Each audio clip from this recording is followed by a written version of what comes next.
Գոնից ես ասացի, որ մենք տենց ընկալում, որովհետև կա։ Ես զգում եմ, որ նաև Ադրբեջանում, Թուրքիայում տենց ընկալում կա, որ Հայաստանը կարող է փորձի ձգձգի, ինչի համար պետք է Հայաստանը փորձի ձգձգի։ Մենք ընդհակառակը ուզում ենք րոպե առաջ այդ խնդիրը լուծվի, րոպե առաջ,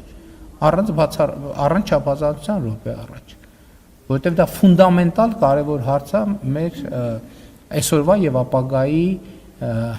մեր պատկերացրած ճարտարապետությունը իրականացնելու տեսակետից։ Եվ էլի ուզում եմ վերահաստատել, որ մենք պատրաստ ենք Կորնիձորից երասխով ապահովել Ադրբեջանի արևմտյան շրջանների եւ Նախճեվանի ինքնավար հանրապետության կապը։ Էլի շատ կարեւոր է արձանագրել, որովհետեւ ինչ ենք մենք այս առաջարկը անում, որովհետեւ հիմա մենք փաստացի Ադրբեջանի երկաթուղուց օգտվում ենք։ Չենք ուզում, որ մեր օգտվելը լինի միակողմանի։ Ուզում ենք, որ մենք էլ համապատասխանաբար քայլ-քայլի դիմաց մենք էլ մեր քայլը անենք, մի անգամ առաջարկել ենք Թուրքիա-Ադրբեջան հաղորդակցությունը, հիմա առաջարկում ենք Կորնիձորից երասխով Ադրբեջանի արևմտյան շրջանների եւ Նախճեվանի ինքնավար հանրապետության միջև եւ հակառակողությամբ կապը ապահովել, մանավանդ որ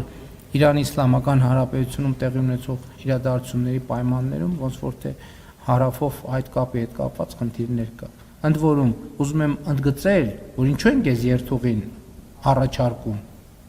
որովհետև ուրիշ երթուղի չկա, ուրիշ երթուղը որ պատրաստ ճանապարհ լինի, չկա, այսինքն դա այսօր հնարավոր է օգտագործել։ Երասխի հատվածում մի փոքր վերանորոգման անհրաժեշտություն կա, բայց նույնիսկ առանց վերանորոգման այսօր էլ մեքենա կարող է գալ անցնել։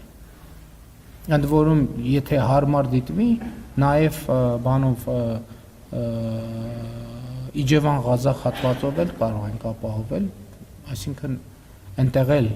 մի կտոր կա, որ տեսականորեն կարող են մեքենաները անցնել։ Էլի եմ ասում, շատ կարևոր է, ինչ ենք առաջարկում։ Առաջարկում ենք նախ խաղաղությունը ամրապնդելու տրամաբանությամբ, եւ այսօր մենք փաստացի Ադրբեջանի երկաթուղուց օգտվում ենք։ Այնպես չլինի, որ մենք տենց օգտվում ենք Ադրբեջանի երկաթուղուց եւ մտածում ենք, որ իրանք մեր ճանապարհներից պետքա չօգտվեն։ Ոչ, չենք մտածում ենք, որ պետքա օգտվեն։